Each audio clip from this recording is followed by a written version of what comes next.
Hello friends, இன்றைக்கி நம்ம ஹெல்த்தியான ஈஸியான ராகி தோசை செய்யலாம். இது உடம்புக்கு ரொம்பவே நல்லது. நான் 2 கப் ராகி மாவு எடுத்திருக்கேன். பச்சை மிளகா காரத்துக்கு ஏற்ற மாதிரி நான் 2லேருந்து 3 பச்சை மிளகா பொடியாக நறுக்கி வச்சுருக்கேன். 2 பெரிய வெங்காயம் பொடியாக நறுக்கிக்குங்க.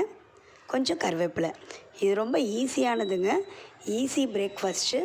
டயபெட்டிஸ் பேஷண்ட்டு கண்டிப்பாக சாப்பிட்டா ரொம்ப நல்லதுங்க. சுகர் கண்ட்ரோல் ஆகும்.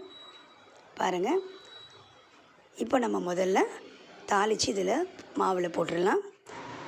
பாருங்கள், மாவு எடுத்து நம்ம கிணத்துல போட்டுட்டு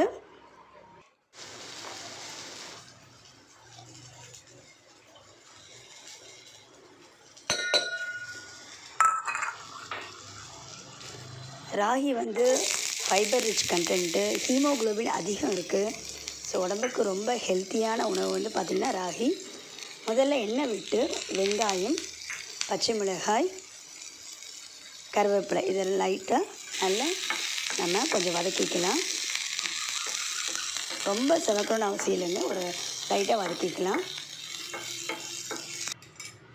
நம்ம மாவில் சேர்த்துட்டு நம்ம தேவையான தோசை அது அளவுக்கு நம்ம கொஞ்சம் தண்ணி விட்டு நல்லா கரைச்சிக்கலாங்க. பாருங்கள், ரொம்ப கெட்டியாகவும் இருக்கக்கூடாது. நம்ம இந்த ரவா தோசை அளவுக்கு இருக்கணும். இப்போ நம்ம வீசி இப்படி ஊற்றிடலாம். கிறிஸ்பியாகவும் இருக்கும், அதே நேரத்தில் சூப்பராகவும் இருக்குங்க. பாருங்கள், மூடி போட்டு இப்போ திருப்பி எடுத்துடலாம். பாருங்கள், ரோஸ்ட்டாக வந்துருச்சு. சூப்பரான ராகி தோசை ரெடி. நீங்களும் இதை ட்ரை பண்ணுங்கள். மறக்காமல் நம்ம சேனலை சப்ஸ்கிரைப் பண்ணுங்கள், லைக் பண்ணுங்கள், ஷேர் பண்ணுங்கள். தேங்க்யூ.